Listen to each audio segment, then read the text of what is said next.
Eden by Obsessmuch. Read by SSJDeBusk. I don't own Harry Potter or Eden. Harry Potter is owned and written by J.K. Rowling and the WB, and Eden is written by Obsessmuch on fanfiction.net. I was trying to start another fanfiction, and it's just, oh my god. I have a feeling that it's going to take me a while to find another fanfiction that doesn't suck. That is both interesting and not too graphic, because apparently I can't handle it. I mean, I don't want to read sex scenes, is what I'm saying. Well, there has to be sex scenes, there just doesn't have to be gross sex scenes every 15 seconds. You know? It's cray-cray. It's a very thin line, and Eden walks that line. I don't know, maybe I just won't do anything else. Sounds fucked up, because I'm kind of, you know, it's gonna be sad when this is over and it'll be easier to do something else, but I don't know. I don't know if anything compares to this. Maybe I'll read another normal. Maybe I'll read a real book. What a concept. Whoa, that's cray-cray. Yeah, I'm full starting 40 again. Chapter 40, my choice, again. When I'm not even really reading it. I'm gonna go and take a shower. I'll be back.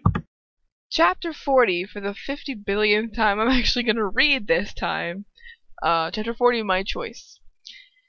In the old days, there were angels who came and took men by the hand and led them away from the city of destruction.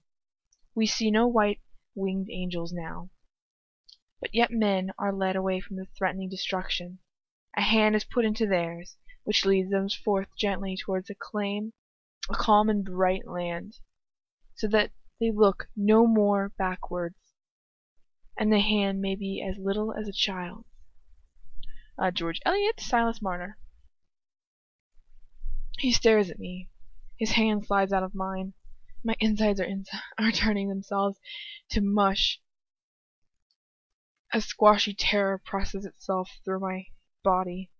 He still just stares at me. His face is rock hard. You might almost think I hadn't said anything at all if you didn't look into his eyes. They're full of horror. All I can see is horror, endless, limitless. Oh God, what's he going to do? Nothing, apparently. Just sit there and stare at me.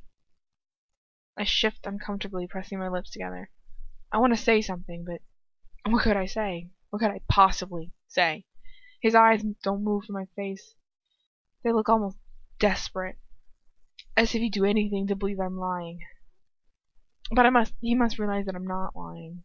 He knows me too well to think otherwise.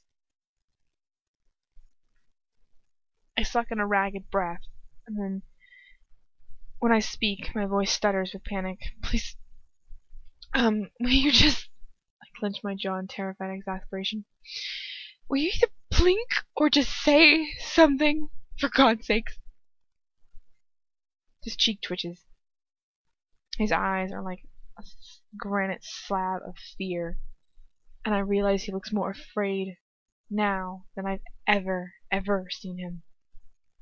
More afraid than when Draco found out, and more afraid when we murdered Dolov. Did... He clears his throat.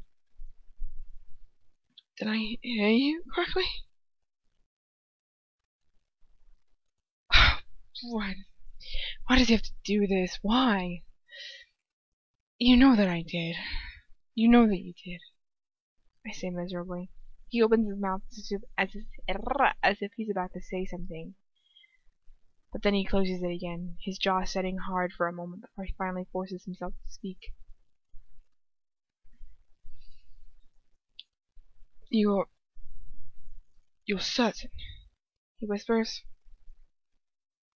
I could tell him everything. I could tell him that yes, I'm certain, because I've thrown up an average of twice a day for almost a fortnight now.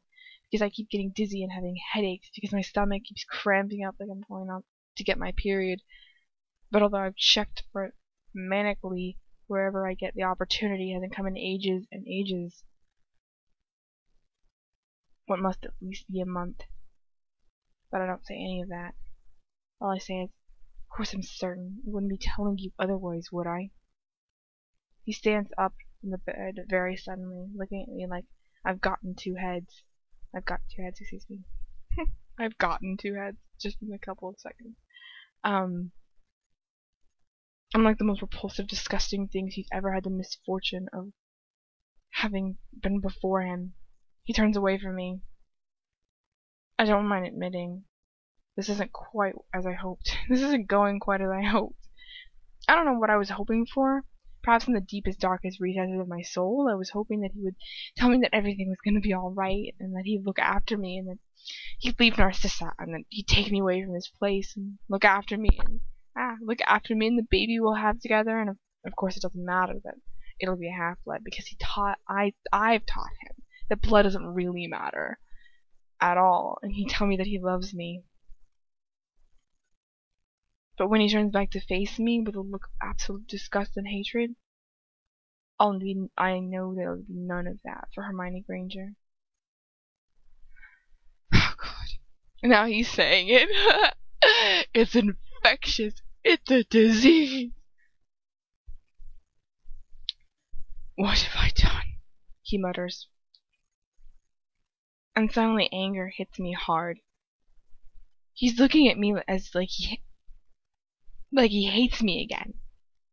When just one moment ago, he was holding my hand and telling me that he wanted to look after me.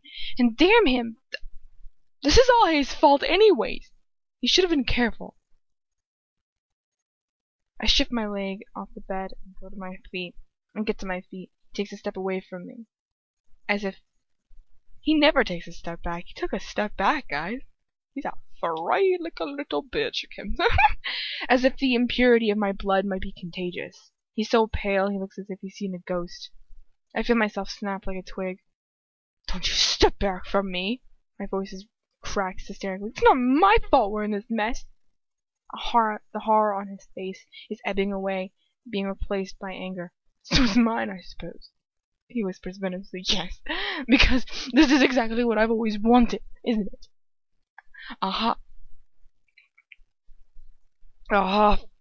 He cuts off, making a small choking noise. He can't even say it. He genuinely cannot bring himself to voice what he's created.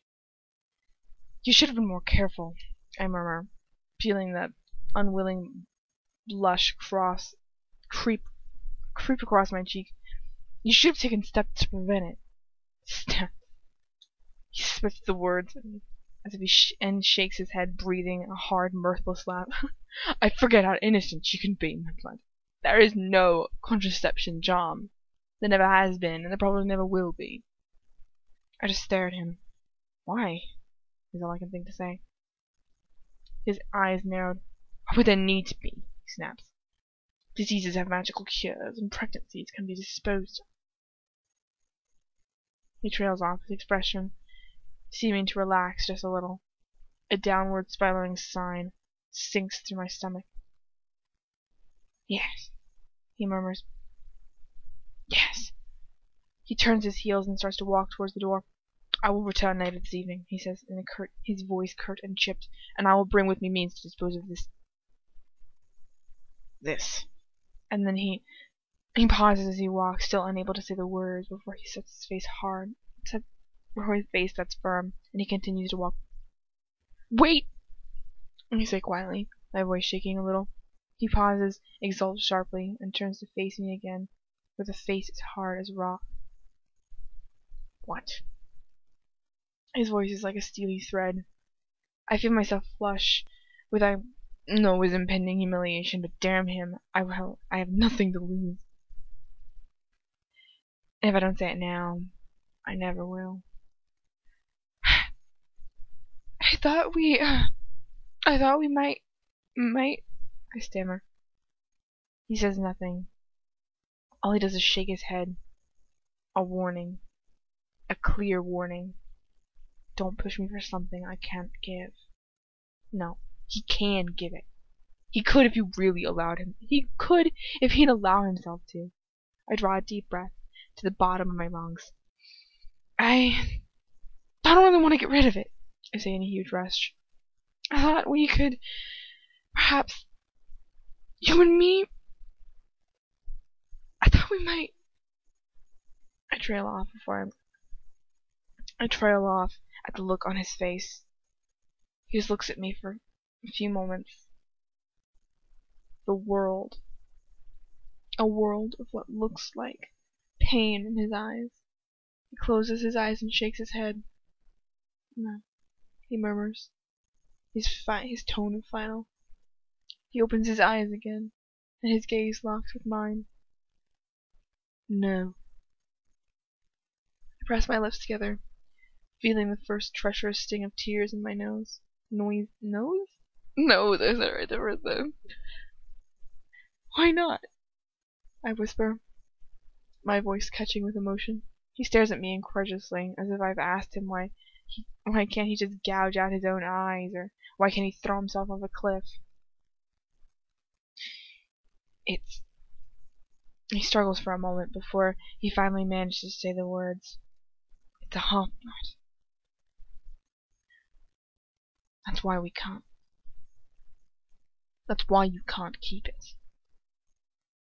I feel myself shatter. My soul is being ripped through my chest, and I feel winded and dizzy. After everything we've been through, how can he... What does that matter? Tears are easing their way out of my eyes and into my cheeks now. Surely you can realize now, after everything, that blood doesn't really... I stop when he takes a swift step towards me, but he checks himself before he can reach me. But it wasn't the movement that stopped his words. It was the look of blind rage in his eyes. He takes a step. He takes a sharp breath through his nose, pulling himself together.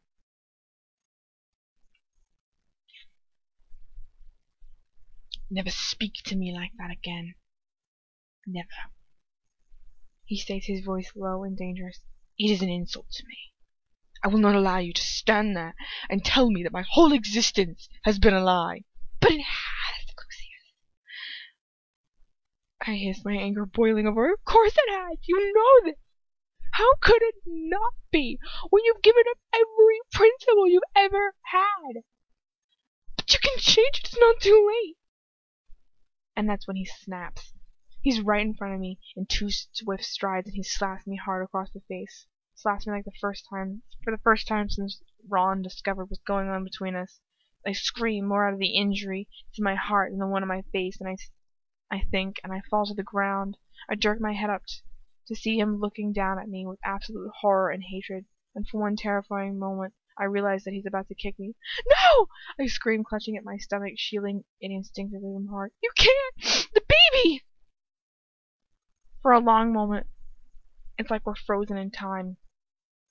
All there is my haggard breathing and his face, which is arched with disgust. There's a shadow in his eyes that most definitely wasn't there a moment ago. But it disappears after a while, and then all there is rage. He snarls before he reaches down and grips me by the arm, dragging me to my feet and across the room before slamming me against the wall, pinning me there by my throat. A small light bursts behind my eyelids, the pain throbs back in my skull. Listen to me, Mudblood. He hisses every word he says, stabbing me in the heart. This miserable little half-blood brat has nothing to do with me. Does not warrant the title of baby.